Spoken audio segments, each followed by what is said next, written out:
And so we said, but what is he saying? And then he explained that when he was young, he used to work as a ice cream seller. But when he came to the no-go zones, in LA with the little kids, dangerous zone, the little kids were only thinking to take his money. So he said, that's why I developed my scary, my mean look, like the little mustache. Yeah.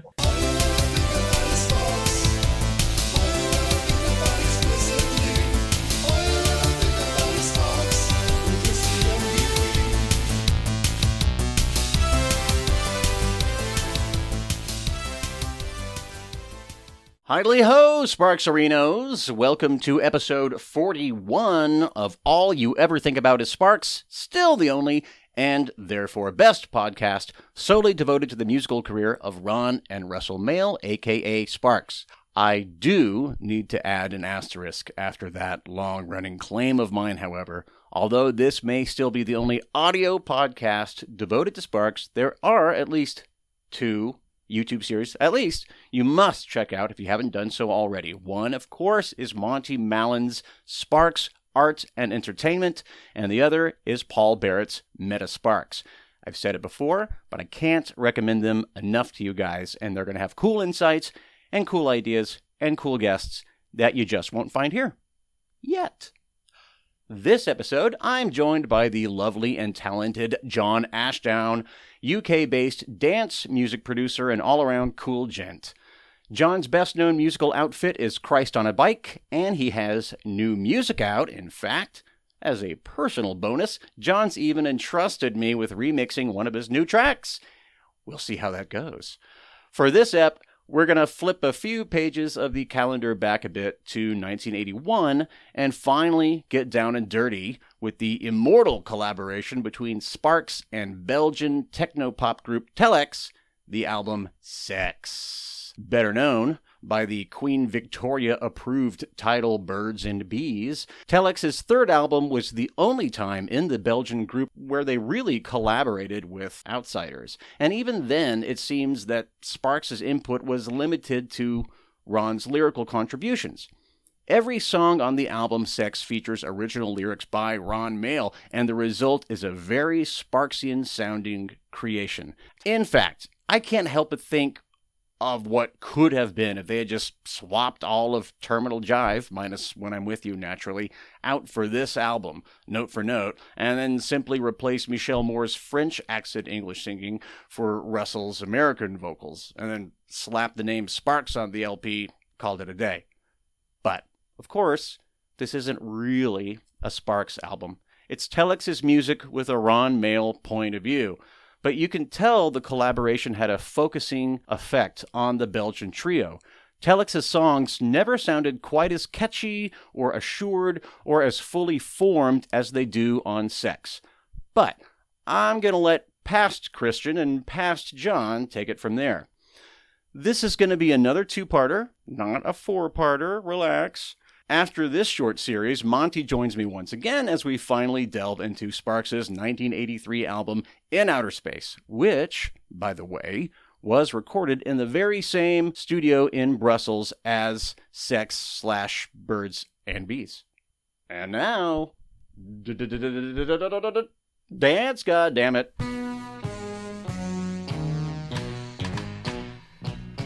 Let me start this intro off with a disclaimer.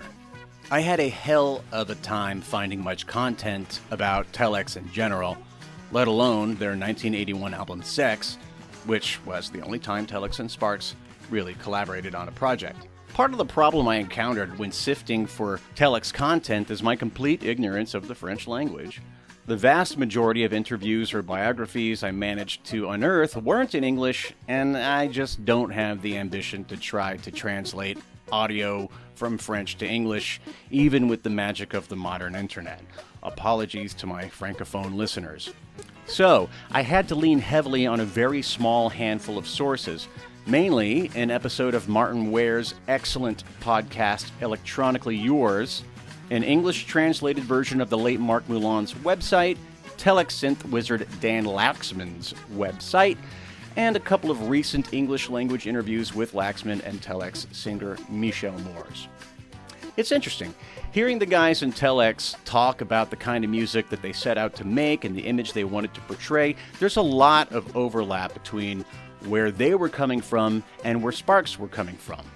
The aesthetic approach of both groups was similar, as well as their shared emphasis on humor. Combine that with the lifelong friendship forged between Ron Mael and Marc Moulin, who sadly passed away from throat cancer in 2008 at the age of 66. It's a bit odd that their paths so rarely crossed again after the early 80s. Telex, at their best, ticked many of the same boxes as Sparks.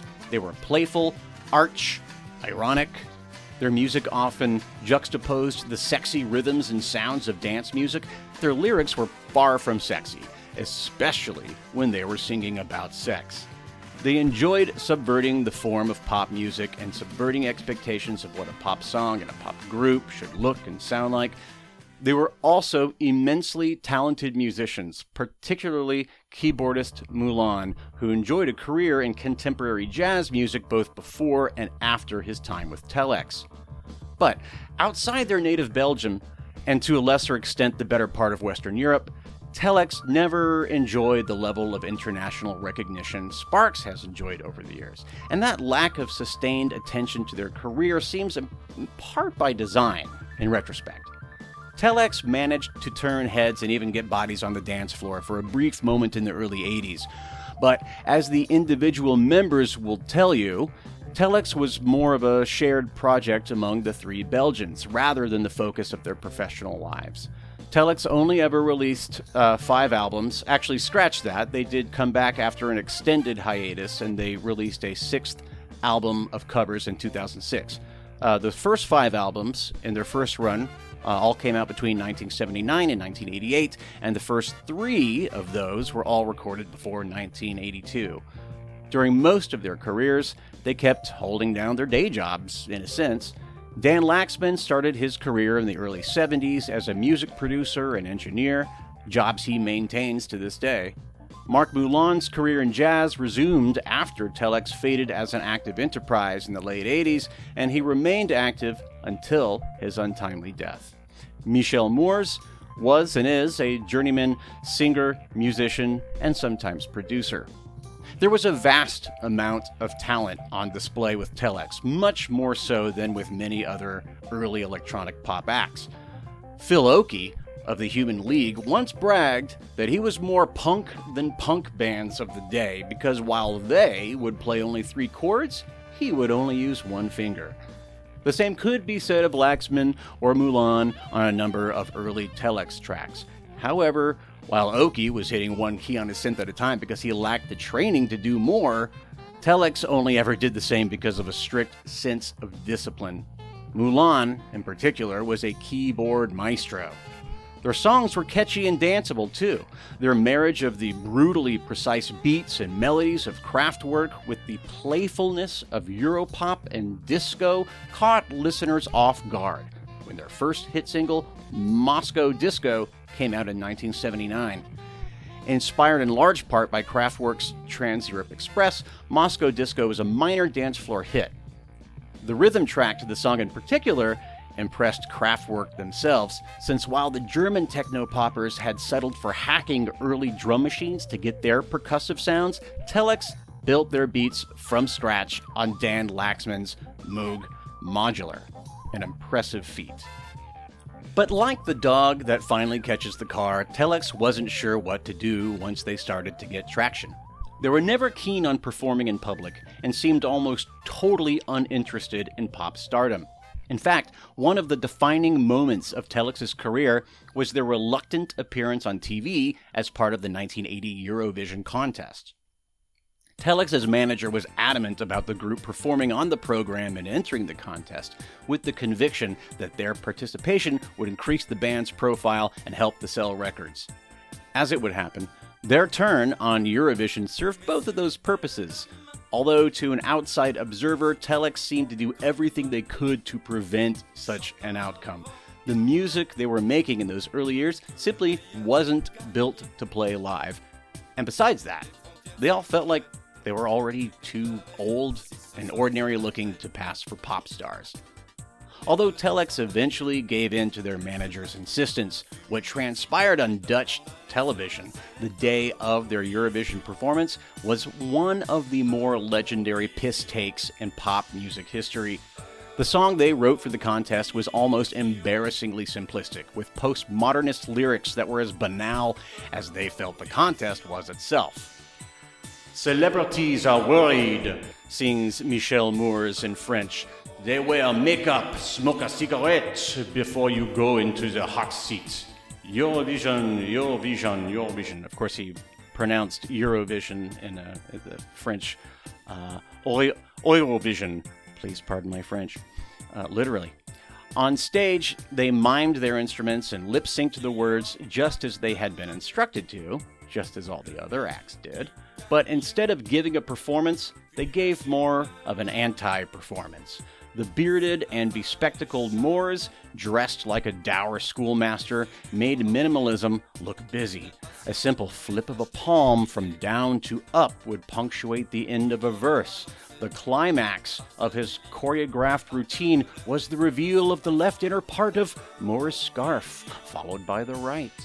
Moors was flanked on either side by Laxman and Moulin, who only seemed to pantomime their own pantomime.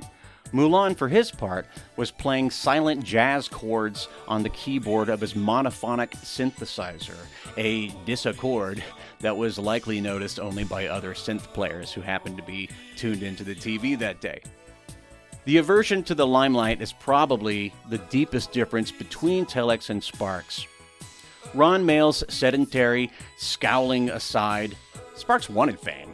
They courted it, even though they consistently held fast to their creative vision, which they understood and accepted might not be the stuff of stadium superstardom and millions of record sales. But Telex was much more enthusiastic in their lack of enthusiasm to play the pop game. They just wanted to make good records with fun new toys and to smirk at their audience from the comfort and safety of a dark and padded studio. And why was that exactly? Why did these three pop musicians seem so uninterested in being pop stars? Moors and Laxman give us some clues in their 85-minute sit-down in 2021 with Martin Ware of Human League and Heaven 17 fame. I'm not going to do this one with the accent, by the way. Belgium has been the center of war, Laxman explained to Ware. This means everybody came through us. Romans, Germans, French, Spanish, Hollanders. We are maybe the less proud people in the world.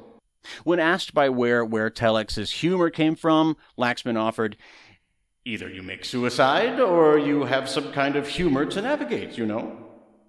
Laxman's invocation of Belgium's long history of subjugation to hostile foreign powers, most infamously, of course, by the Nazis, which was not much more than a decade before the birth of the members of Telex.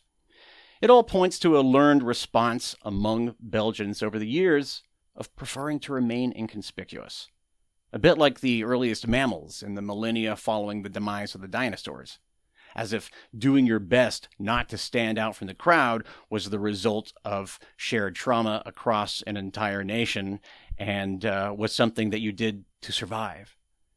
Even when Ron and Russell flew to Telex's Sin Sound Studios in 1981 to collaborate on the Sex album, Moors and Laxman described their time with Sparks as like being on the set of a talk show.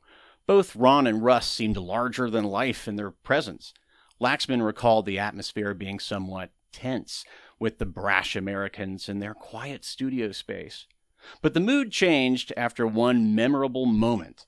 On one occasion, Ron ran over to the nearest window in the studio when he heard a melodic chime coming from outside, thinking it must be an ice cream van. As Laxman told Music Radar in 2021, Ron stood up, walked to the window, and said, "They're calling me, they're calling me." We thought to ourselves, what's he doing? It was a relief when he explained that when he was young, he worked as an ice cream guy, but was afraid to visit certain no-go places in Los Angeles where the little kids were always trying to steal his money. That's why he developed that mean face and little mustache.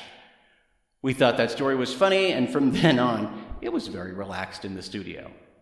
And there you have your Ron Mael mustache origin story. Never chart toppers themselves, Telex's influence can nonetheless be heard in everything from 80s Detroit techno to Billie Jean. Yeah, seriously, Laxman swears that the chord progression in Billie Jean is exactly the same as Moscow discos. And Michael Jackson once told an interviewer in the early 80s that he was struck with inspiration after hearing a song he once heard on the radio by a European technopop group. Telex reformed after a long hiatus to record a new album of covers in 2006. 2 years later, on September 26 of 2008, Marc Moulin succumbed to his cancer diagnosis, which effectively put an end to Telex as a working concern. Musicians from all over the world and across multiple genres paid their respects to Moulin in a tribute show in 2013. I have more on that if you go back and listen to the beginning of episode 28, our Terminal Jive episode. In recent years, surviving members Moores and Laxman signed with Mute Records to release remixed and remastered versions of most of Telex's discography. Oh, and that final pseudo-Telex Sparks collab? Well, it's really a Marc Moulin solo track called What? And while it's a nice bit of hip-hop inspired jazz pop, the only real Sparks-flavored input is a clip of a faux bewildered Ron Mael intermittently asking, "What in the hell?" Go figure. Once again, I want to thank John Ashdown for joining me for this conversation. Now, let's get brainwashed.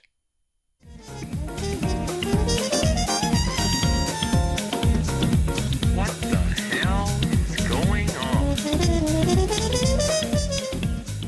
Hey, John. Hello there, Christian. How are you? Doing fantastic. It's good to talk to you face to face, more or less. Yeah, I guess so. So we're here today to talk about, and I mentioned this on a previous episode of this podcast that I do, this album by Telex, and Telex, of course, as you know, is a Belgian synth pop band. They got their start around the same time as Yellow Magic Orchestra, perhaps maybe just a little bit ahead of Human League. You might know better than I. I wanted to ask you before we get into this album, if you were familiar with Telex, A, and B, if you were familiar with this album around the time that it came out. Definitely, I remember hearing Rock Around the Clock, which was their first release, at least in the UK. And that was a hit single. I think that was 1978/79. And then they didn't have much after that. I think there was Saint-Tropez, which was another release after that. And then Disco Moscow. Well, that was huge, wasn't it? Yeah, that was more a dance floor hit. Certainly in the UK, it didn't do very much.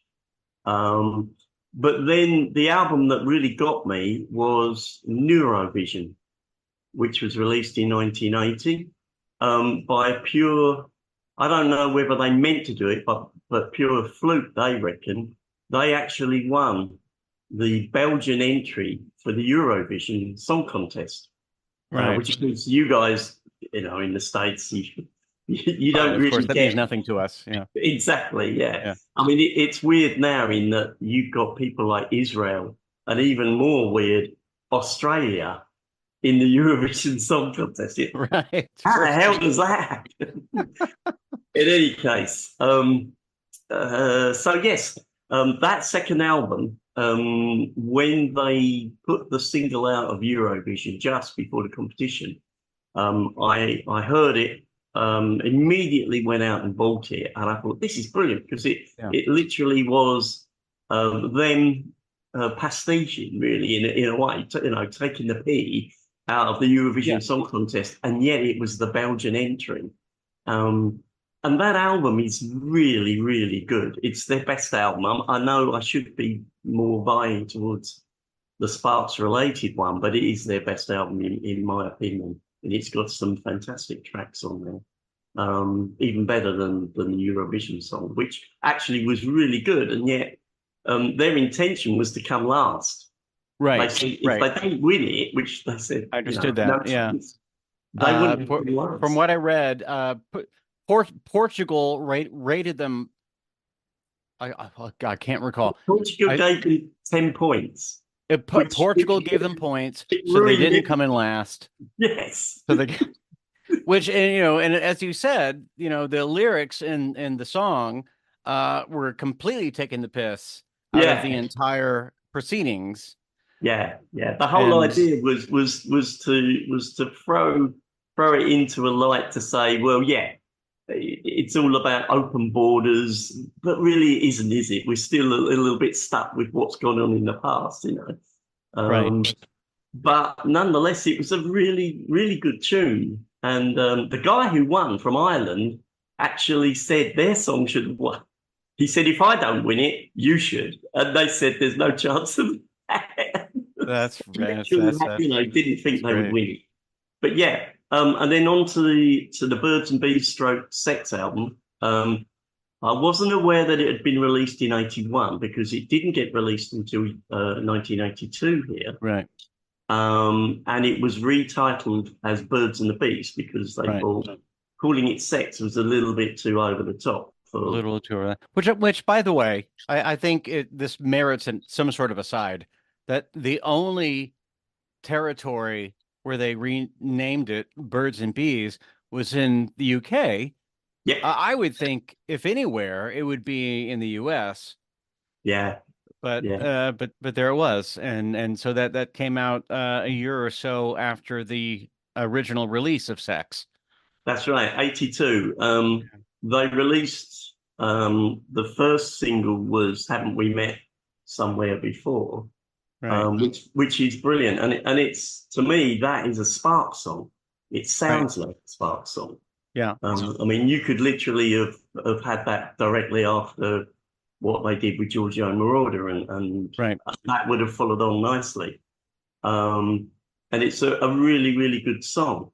And then came Toujours, L'amour toujours, which isn't on the other versions of the album other than the UK version. Right. And in fact, it reappeared on the next album that they did for some reason.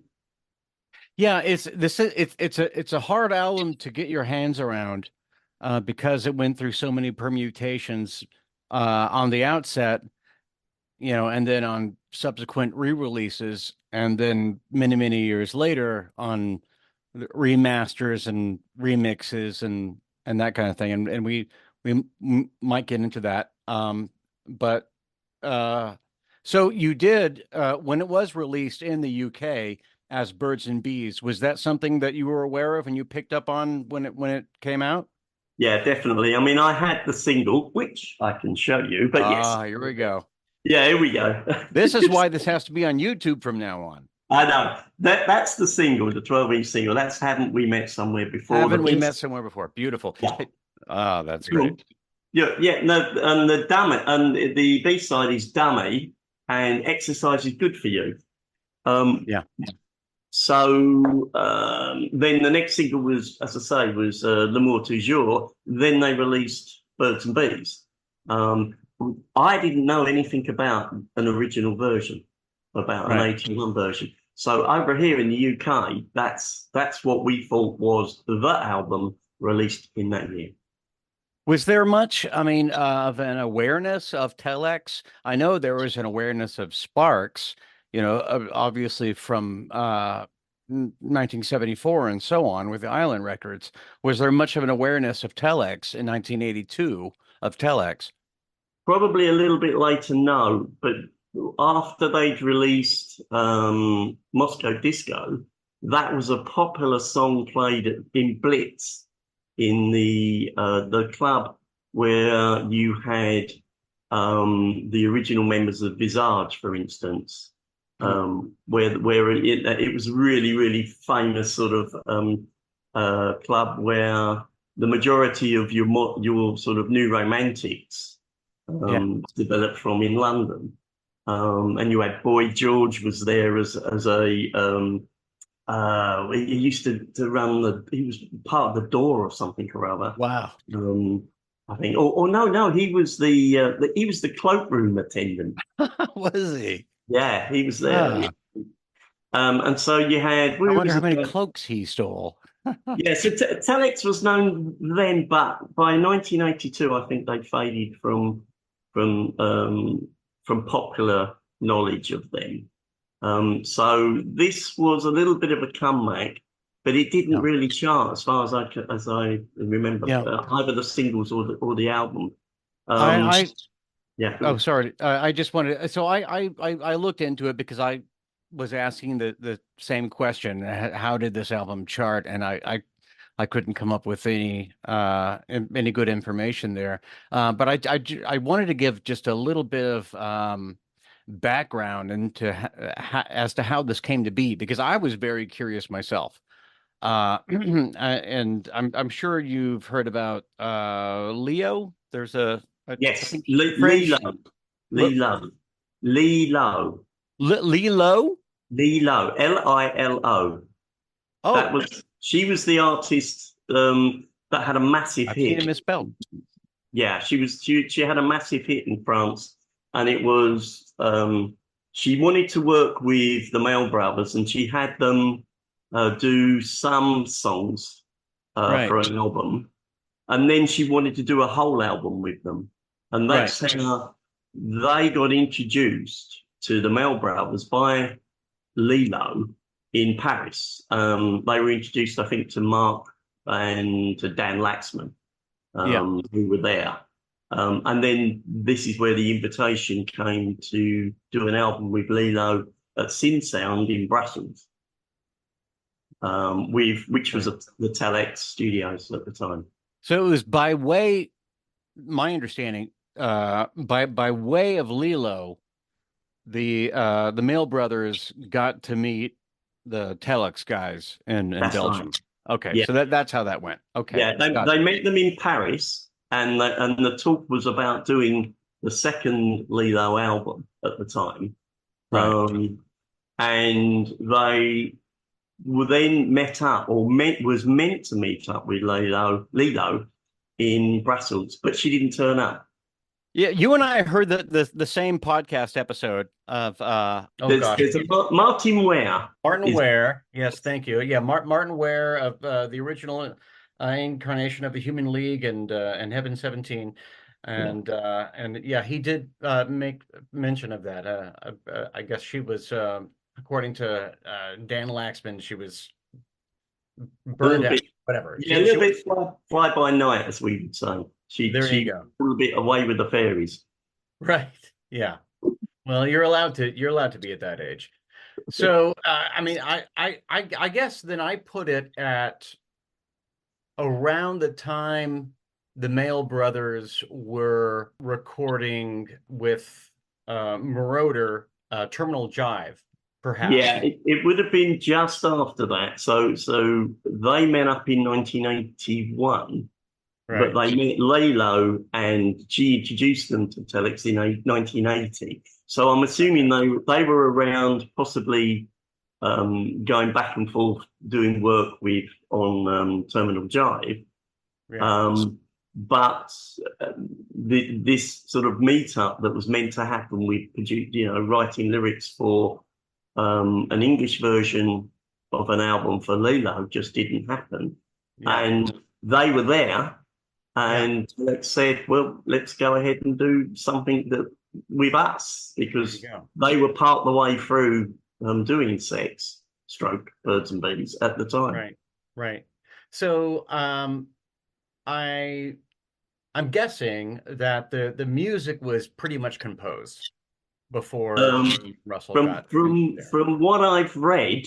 And again, it's all conversation. Some of the interviews that have come is that, yes, a lot of the music was already sort of underway, and it was the lyrics that they were troubled with, because apparently Michael, the lead singer, wasn't wasn't great at producing lyrics, and what they wanted was a French and English version, which is Right. exactly what they've done. Neurovision, if you hear it, there are two versions of it.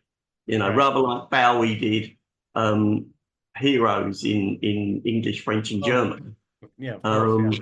And that's pretty difficult for someone who has no real grasp of it. But thankfully, you had Russell, who was apparently fluent in French, and therefore I assume could write it down as well as speak it.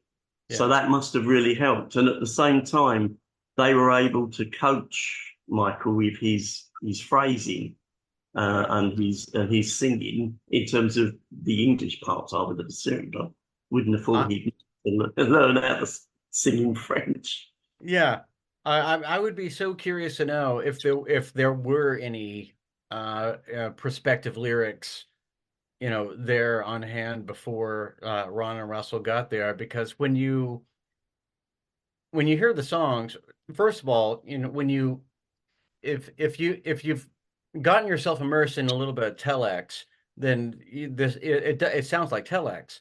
But when you hear Michel sing those lyrics, it sounds like a Spark song. It sounds like Ron Mael. Yeah, I think you're correct, and many of the songs actually do sound like Spark songs. So whether there was any influence in what they were doing at the time, I mean, there's no credit that I understand for any music being written by the Mael brothers, but no, I don't think so. Yeah, but it does it does almost sound like it could have been something like a cross between the middle bit of Womp and Angst, which was around at the time. I mean, they were doing Angst at the time, not long after anyway. Yeah, I've been listening to this album, well, of course, in preparation for this, over and over for the last week or so, and I can't help but think that it often sounds like the album that I wish Terminal Jive could have been. Possible, yeah. No, I mean, Ron is definitely on his game lyrically, and perhaps with some help from Russell. We never know. That sort of thing is kind of opaque often. But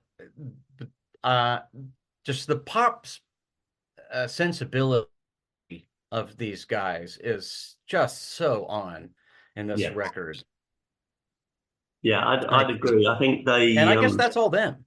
That's all Telex. That's all Dan and Marc and Michel.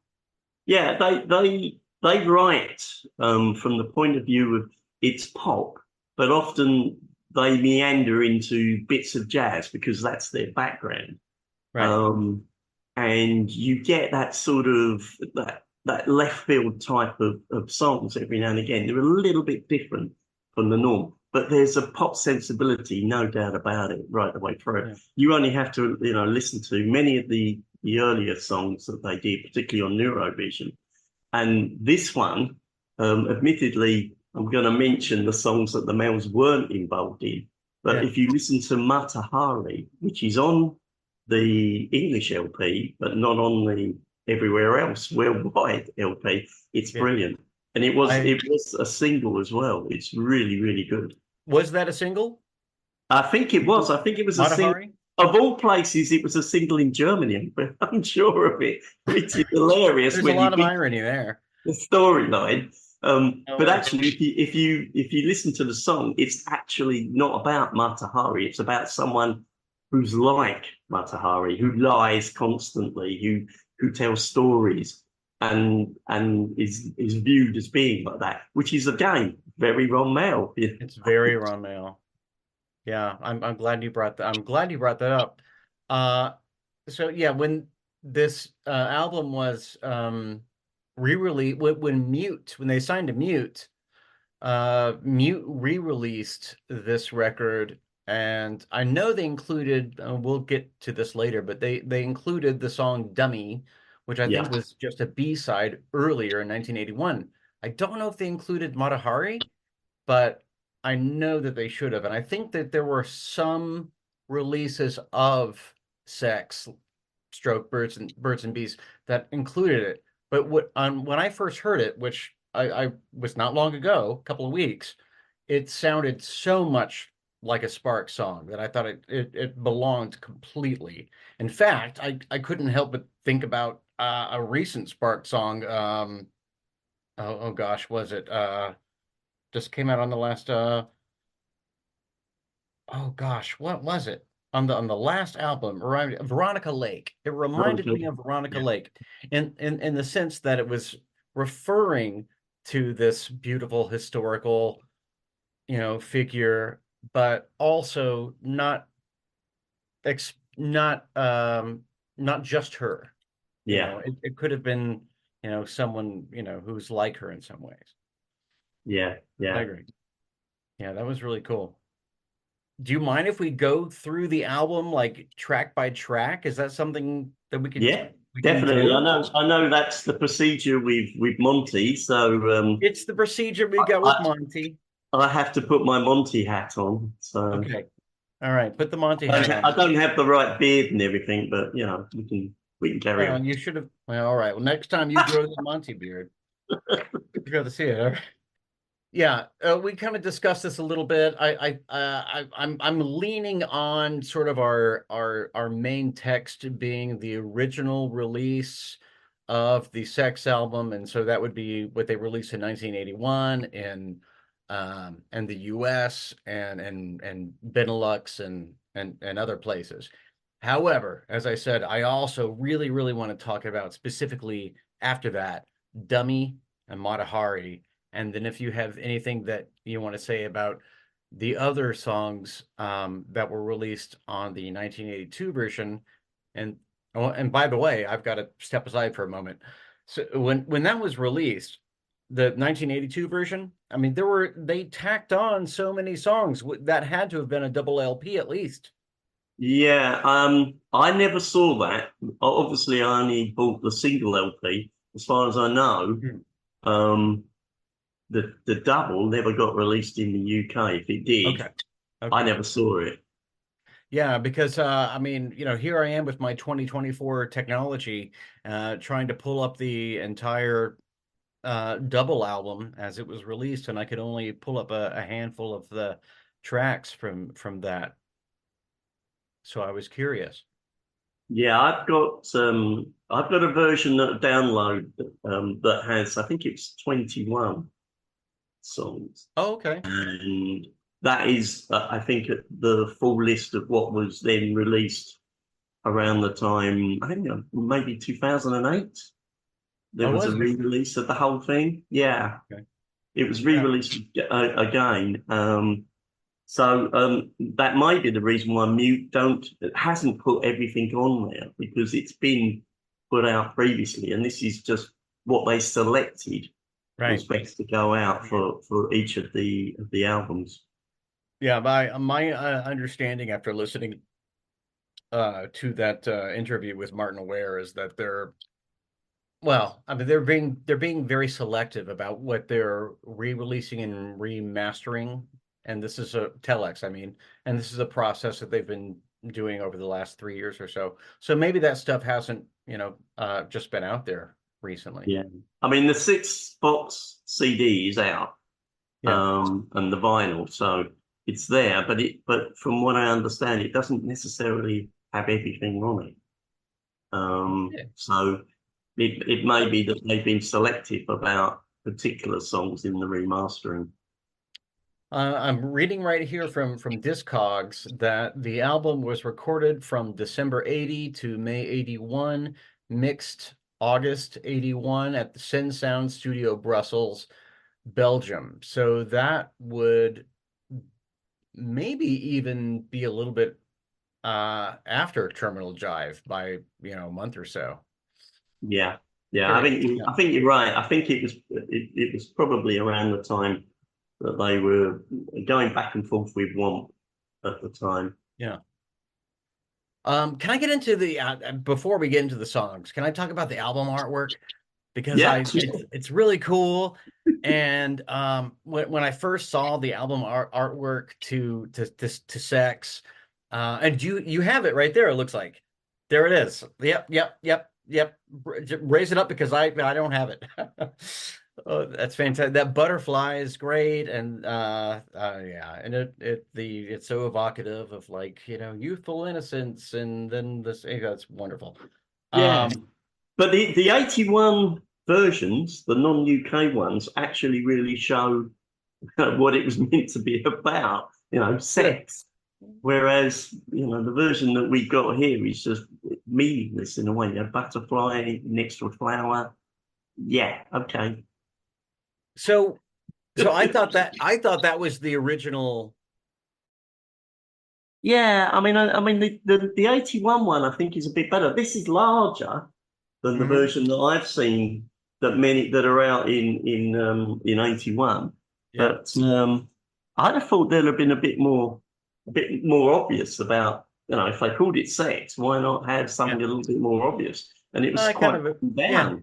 Or if they're going for the irony Yeah, that, yeah, yeah, yeah, this is not yeah. what. Pollination. Right, right. Well, there it is, right? There it is. Yeah, getting in, and that's sort of a male thing, or a Ron Mael thing, Yeah. just getting down to the very basics, to the extent that it's no longer sexy. Mm. Yeah. The one thing is interesting about the UK release is that there's no lyric sheet, Is that right? which Okay. you did get with Neurovision, and that on the English version. So I'm a bit, bemused by why, when they bring in the Mael brothers to do English lyrics to make it sound right and come out in a proper English style for English speaking people, not necessarily the UK. Right. They don't put a lyric sheet in. That is really peculiar. Yeah. I mean, Yeah. it maybe save costs than That's the that's label. usually the safest bet. Asterisk that the album artwork was done by a Belgian named Rudy Latois. I tried to look up anything else that he had done, and he's done a lot of other album artwork, but from artists that I hadn't seen before. But what I really liked about seeing that image for the first time is that it, like things that I was used to seeing from electronic artists from like 15 or so years later, like Future Sound of London or something. It was this blown out, Yes. uh, almost digital looking, but it Yeah. probably wasn't, image of nature stuff, you know. Yeah.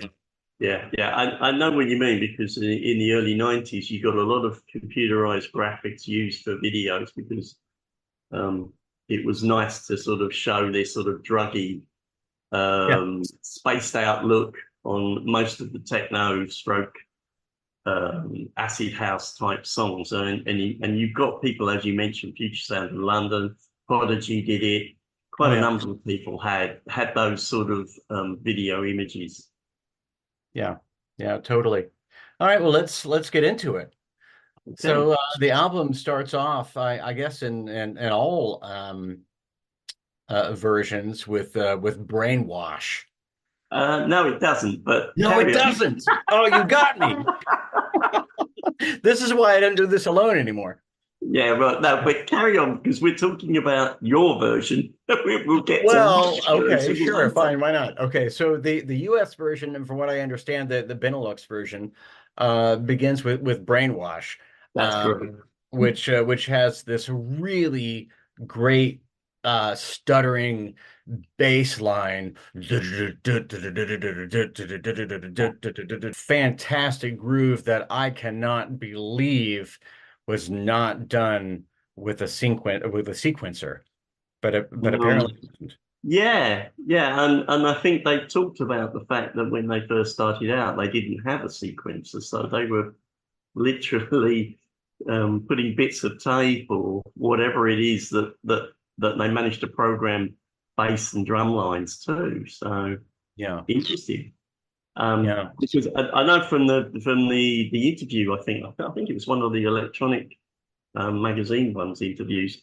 They were talking about which particular synthesizers they started out with, and they could afford a little bit more, which is Martin Weir picked them up on this, saying, "Oh, Uh-huh. well, you had more money than me," type thing. But Yeah, I heard that.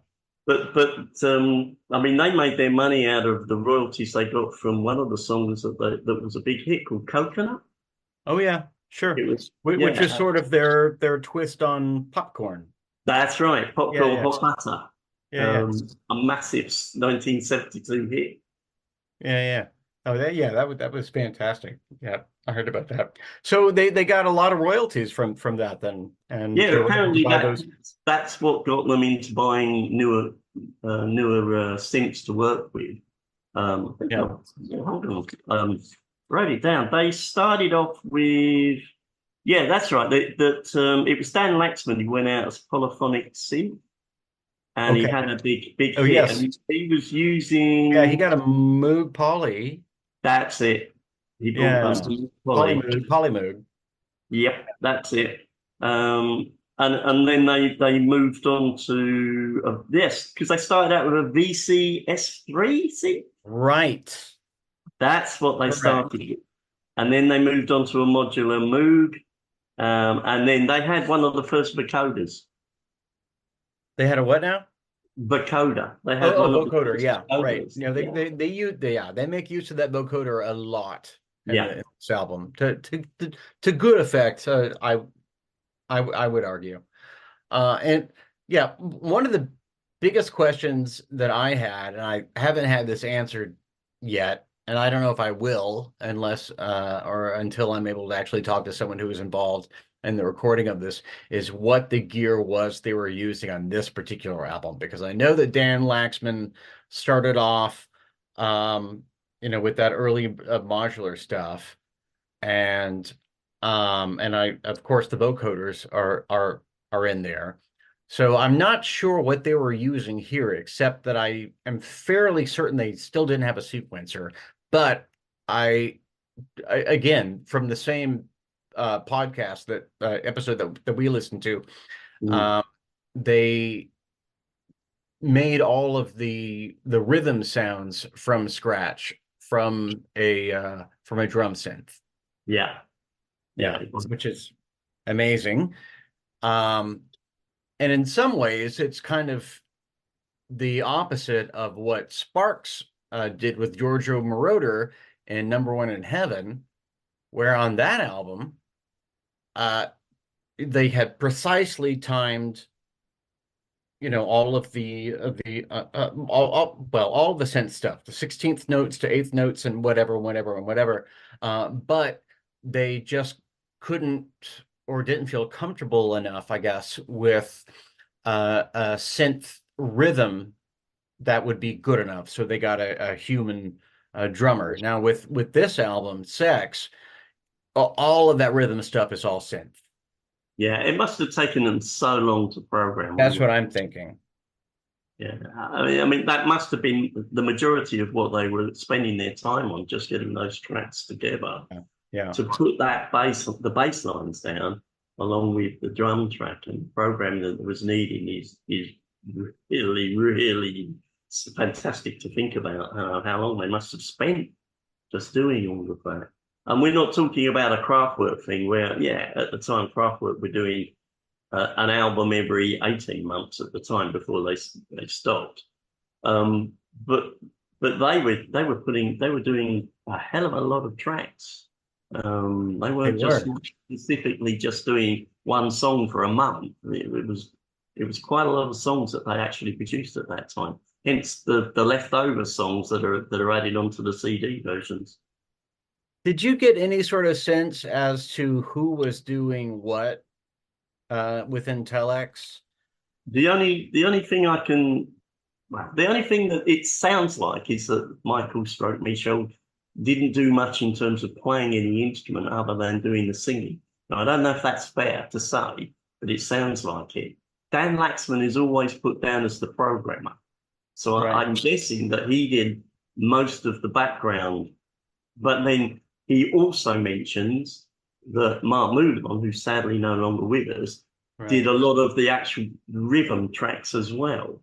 So he must have done rhythm and melody in as much as Dan was probably the program man who just put all this together.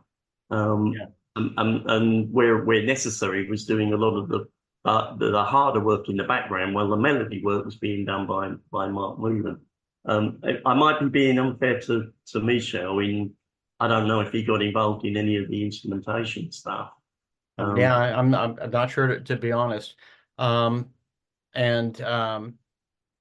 of course, we should say that Marc Moulin and Ron Mael became fast friends around 1979 and remained that way all the way throughout their lives. I mean, I don't know if they fell out or in or whatever, but they were close friends, for up until Marc Moulin's death, sadly, in 2008. So much so that there was a gathering in 2013, I think it was, in Belgium, where Sparks showed up and played a couple of Telex songs and gave a heartfelt, whatever you might want to call it, thank you or something. Yes, to Marc Moulin for all the work that he did and all the friendship that they shared. So yeah, I actually wondered if Ron was invited to the funeral, but I assume he didn't go. But thank you for reminding me about that, because I'd forgotten. I must give a credit to Øystein Moe from Norway, who's given me a lot of help with pre-research, and I did ask Øystein if he knew whether Ron had gone to the funeral, if he had any clues on that, and he did the usual thing, ask rude. That's what everybody says. That's what everybody says in this whole goddamn community. Okay. True. Ask rude. The guy has only so many hours in the day. Exactly. Okay. All right. Well, if you don't mind, I'd like to get into the album and we're going to start with Brainwash, right? Go ahead. Yeah. So I probably because I love the groove. Do you want to do the lyric beforehand, or are you going to cut? Let's do it now. Absolutely. In fact, okay. Could I invite you to? Yeah, sure. I'll go ahead. You'll have to get it in pseudo Cockney voice. So pseudo Cockney is just fine. I listened to a lot of David Bowie. He did that's pseudo Cockney. The accent is. So right. When do you want me to start? Go ahead. Count me in. Okay. Right. This is Brainwash. I was a brain, an egghead. Overly sane, I was half dead. Then I saw you in Paris, and I said, my God, I've just been brainwashed. When I was smart and clever, read about Sartre, but you're better. When I hold you close to me, I lose all my memories. I'm happy. Brainwashed. Love did this to me. Professor. He was a real tough tester. You said goodbye, you'd call me. He was a real Svengali. I lost you, but you'll come back. I'll enroll in his course, How to Brainwash. Brainwashed. Love did this to me. Now I'm a person. I've started cursing. Brainwash. You did this to me. Brainwash. Love did this to me.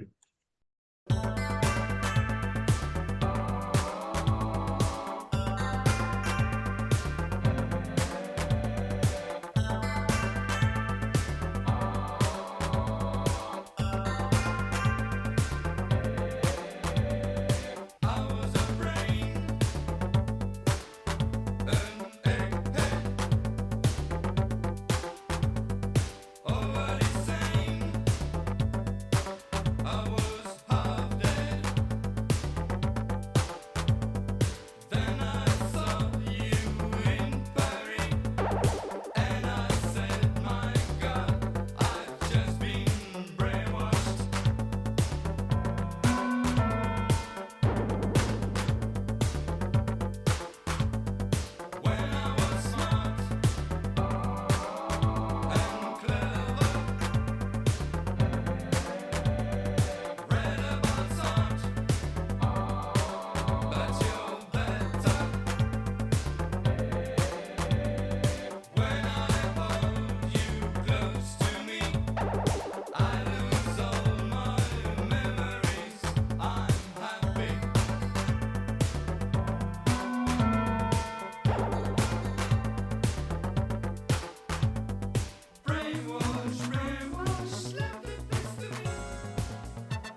doesn't take a whole lot of looking into. So you've No. got a very intellectual and smart and like book learned guy who falls in love with some woman he meets in Paris, and he Yeah. realizes he's been brainwashed.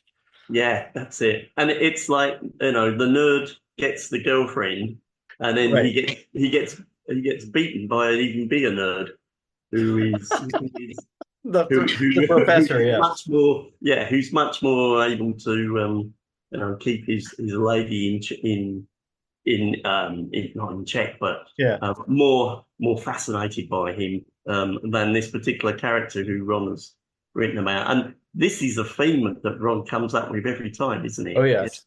It'd be having his girl stolen. You heard this on the last album with instant weight loss. Yeah. And we'll come on to that with exercise is good for you Oh at a yeah. later time. Oh my God, that I didn't thank you for putting okay, we'll get to that. That's Oh, I've got some oh, list on that one. Carry on. perfect. Well, I don't know if there's a whole lot more to say about that, but it's I was going to say it's a great way to start off the album, but of course that's not the way the album starts off with in every region. So it may be a little different, but again, that that that rumbling bass, that groove is a great way to start the tone of this album. Yeah. Yeah. And I think it hints that it's that there is going to be a little funk, there's going to be a little disco. What is it, 1981? There may be a little Yeah. post-punk, and I think we'll get to a lot of all that stuff. So the second song on there is Oh, just before you move on, though, Christian, please. but just to mention that was a Yeah, single, Brainwashed.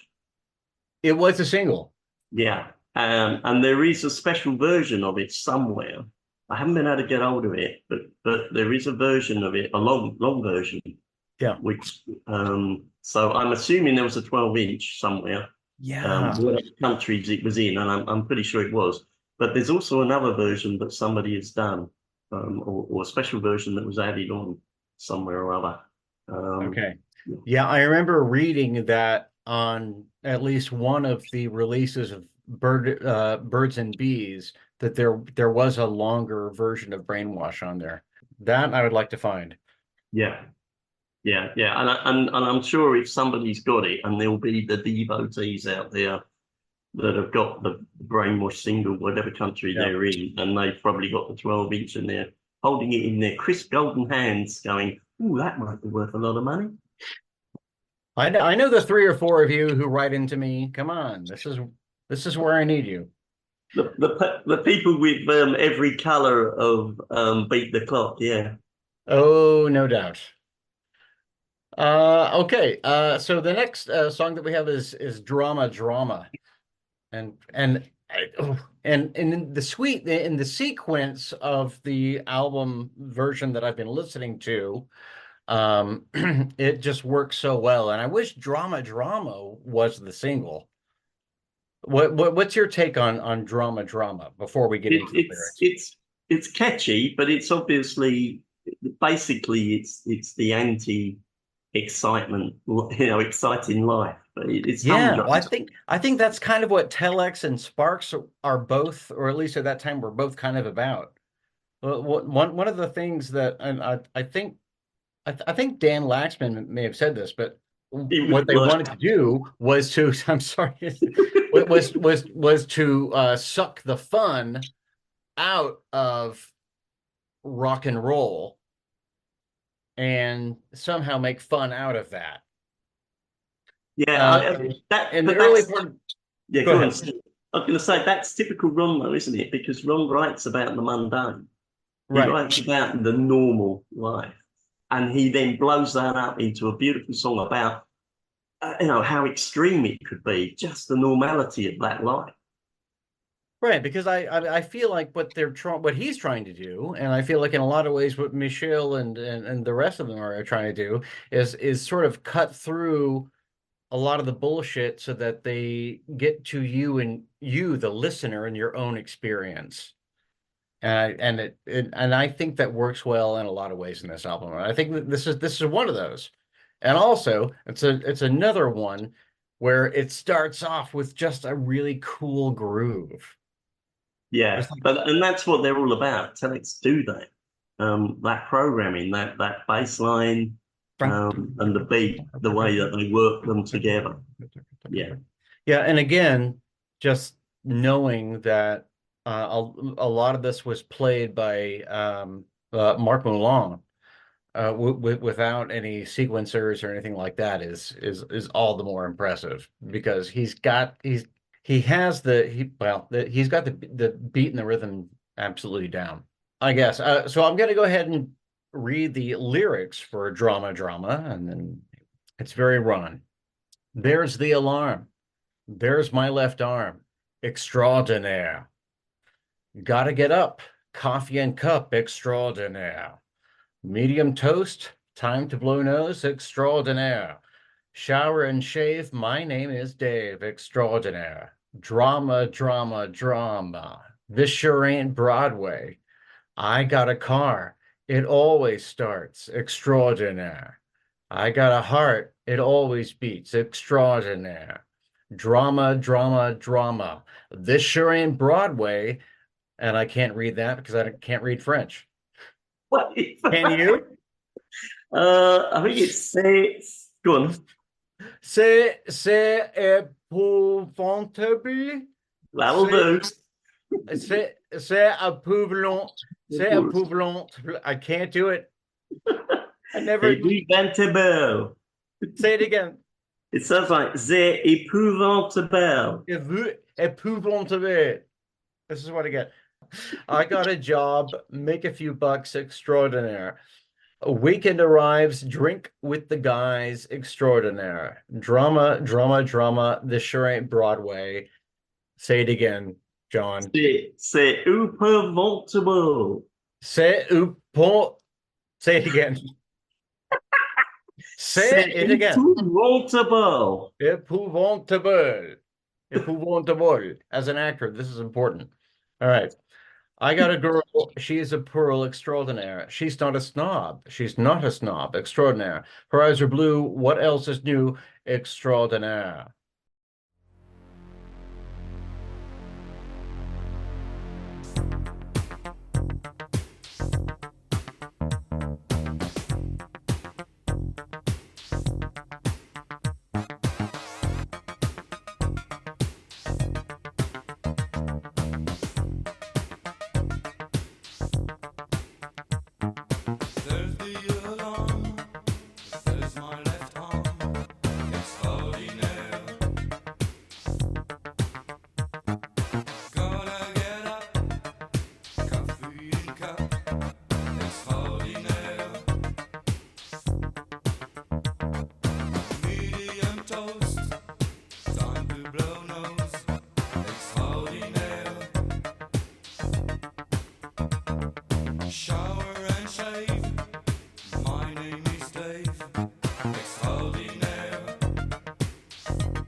There it is. So, a lighthearted take on daily routines and mundane moments in everyday life that can be overlooked or taken for granted. What's going on here? Boring, straightforward existence. Yes, there it is. But drama, drama, drama. Does he want drama, drama, drama? Yeah, it actually reminds me a little bit of there's a Stranglers song called Norman Normal. It was the B-side of one of their singles, and it brilliantly says about that someone who is actually pretty normal is pretty abnormal in that they are extraordinaire. You just don't get that many people who are just That normal. And I that think normal. this song says it all. I mean, the line of "My name is Dave." It's just throwaway, and it's I just know. It is great. yeah. There's there's a little window there into oh gosh, what's that song they did in about 1993? Crime Prevention Week. Oh, National Crime Awareness Week. National Crime Awareness Week. Yeah, Yeah, that's one of my favorite songs. me It's in the too. top ten for me. Is it? Yeah. Yeah. Oh, yeah. I mean, without that, you wouldn't have got gratuitous sax. There's no doubt about it. You can Well, I you can completely argue all agree. you like, saying, hey, they would have got a record deal. Nah, if that single hadn't have come out and got themselves popular again, and big thank you to Finny Tribe for that from Scotland. Oh, absolutely. Absolutely. Yes. Yeah. No, they deserve tons of credit for that. Yeah, but it's a window into that sort of mentality, sort of that the guy from Psycho, like as you were kind of pointing at, he's so normal he can't be normal. Yeah, yeah. And it's a fun song. And once again, I mean, I hate to spend so much time on Ron's lyrics when the music is so evocative on its own. Yeah, there's a definite groove, but I think you hit the nail on the head with pop sensibility. Yeah. Telex have that. The majority of their songs have a real groove, have a real melody line, and a hook going on it. Many of these songs that probably weren't singles could have been singles, and are just helped by the fact that Ron wrote the lyrics to them, or Ron Yeah. and Russell. I hear similarities to things that were going on contemporaneously. And there's sort of like a massive Venn diagram happening here. Like parts of this, and we'll get to a song very soon, sound like a Yellow Magic Orchestra, where it's just sort of upbeat and it's and parts of it can sound like Fad Gadget, Yes, where it's dark and sort of bleak, but then bass heavy, grah, grah, grah. And parts of it sound more like, like Vince Clarke in the early 80s, where it's all about the melody. yeah, yeah, I'd And agree with. and a lot of that I think is here. So the next song we have is, I guess, what you would call from my understanding anyway, the big single from the album, which is Haven't We Met Somewhere Before? Yeah, this song got played a lot, but I'm trying to remember the guy's name, the DJ.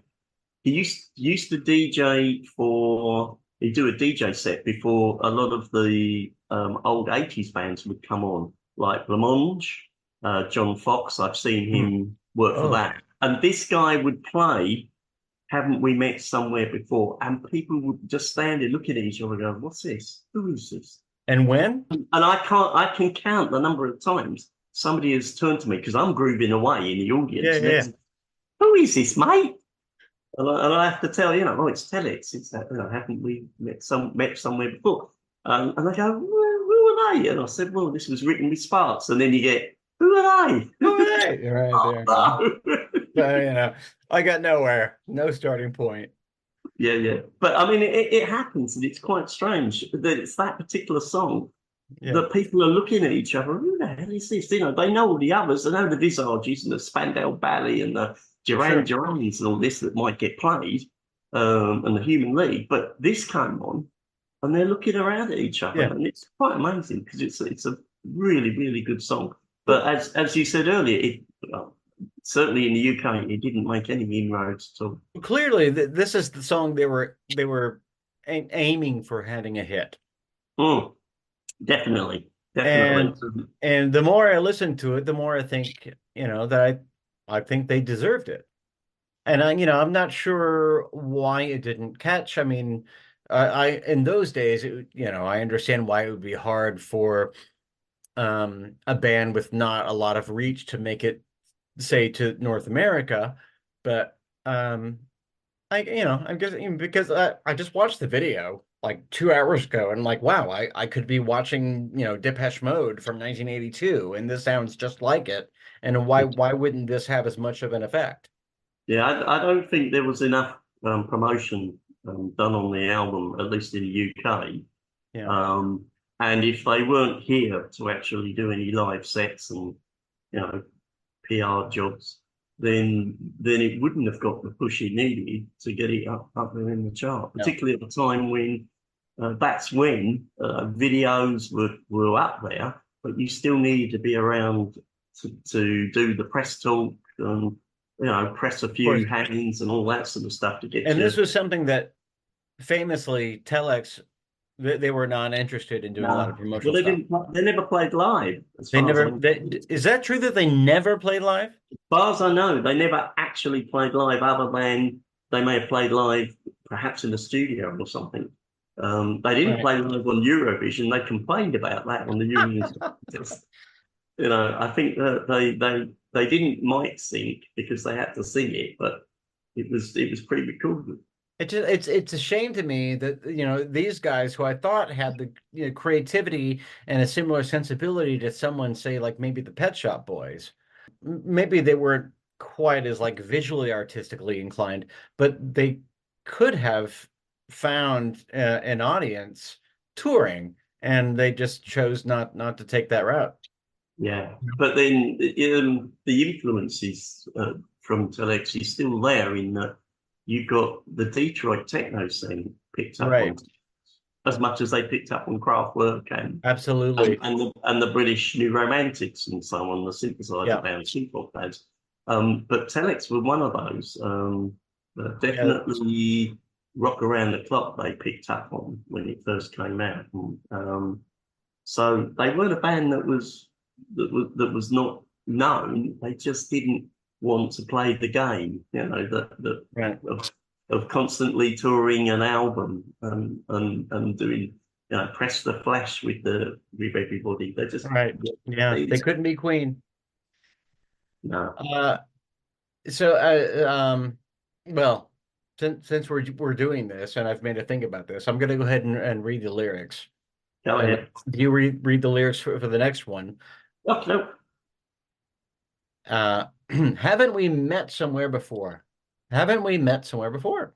Stop me if you've heard that before. And well, this says 42, but that's not right. He says No, 62. it's not. No, it's in 42. Is it? I thought he said 62. No, according to this, to what I've read, it's in 42. The next one is 52. Okay. Well, okay, I'll read it. I'll read it as that. But I thought he said 60. And Hmm. 42, you had a flat and asked for help. I got a pump and got your name. I fixed the thing. You offered to pay me, but I refused. We settled for a dinner. Or am I confused? 1, 2, 3 times, yeah, I'm gonna ask. Aren't we lovers? In 52, we had Sue. She loved us. All your friends thought she looked more like you. I'd give her candy. I spoiled her. Her teeth fall out, is what you'd say. 1, 2, 3 times. Yeah, I'm gonna ask. Aren't we married? Don't you remember? I think I do. Don't you remember? I'm sure I do. Don't you know me? Ain't seen me before? Or was that you in a film that I saw? Haven't we met somewhere before? Stop me if you've heard that before. Don't you remember? I'm going to skip past that because I've said it before. I guess my facts are all wrong. There never was you. There never was you. Wait, you say. You now think you know me from the past. But now I'm really convinced I don't know you. And if I were asked, I'd have to tell you, dear, no, we're not lovers. I don't remember. You're mistaken. I can't remember. You're mistaken. I don't know you. Ain't seen you before. Or was that me in a film you saw? Haven't we met somewhere before? Stop me if you've heard that before.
such an intriguing song.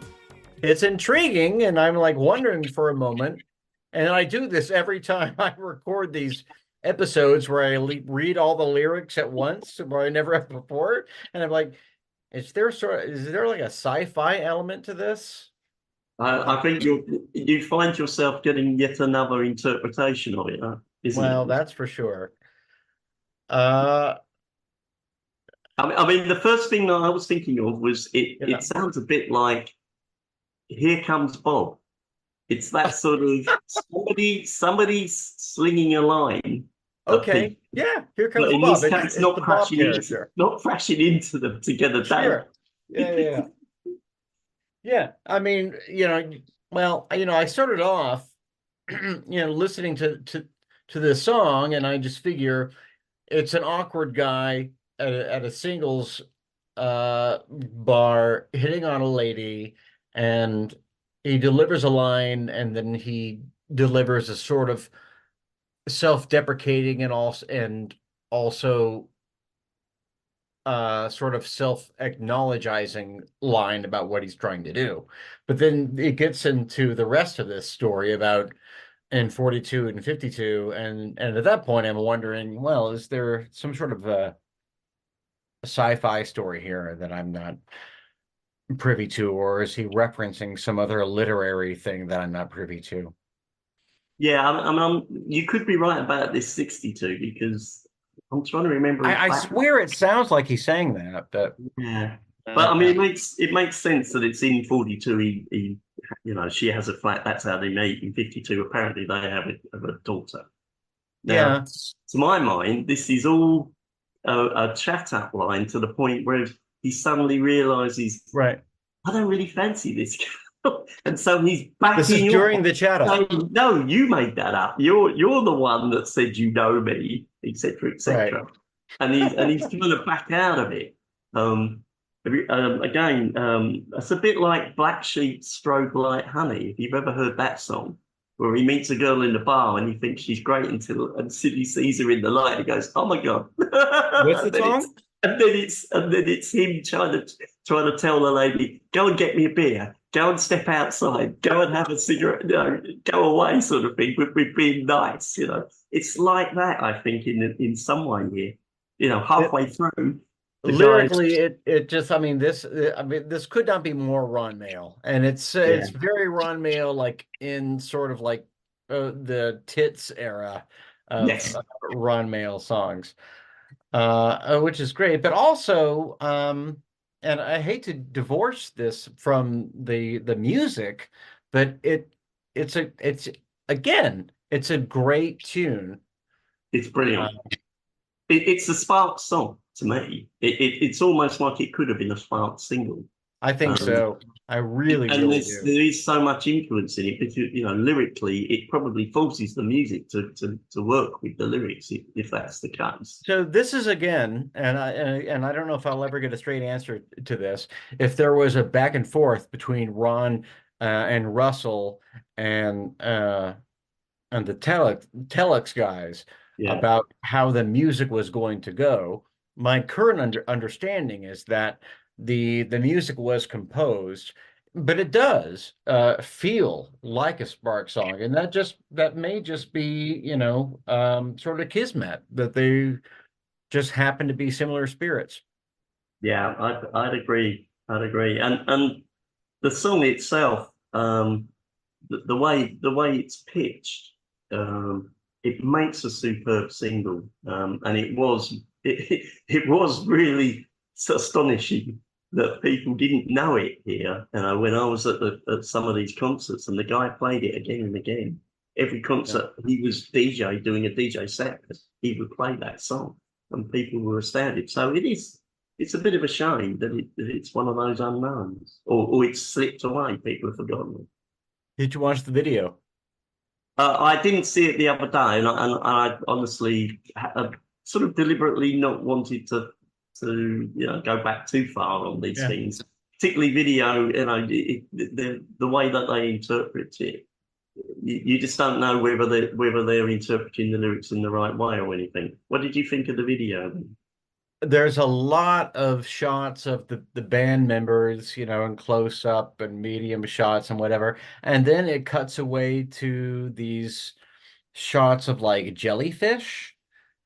There's a, there's a lot of jellyfish in there, which I thought was really fascinating because if there's one thing you know about jellyfish is they do not reproduce sexually. And Ah, and this is on an album called Sex. yeah. So I don't know if that's anything, anyone really thought about much, but like I thought that was interesting. Salutations, all you carbon-based blobs of mostly water. I'm Computer Girl, from the song Computer Girl.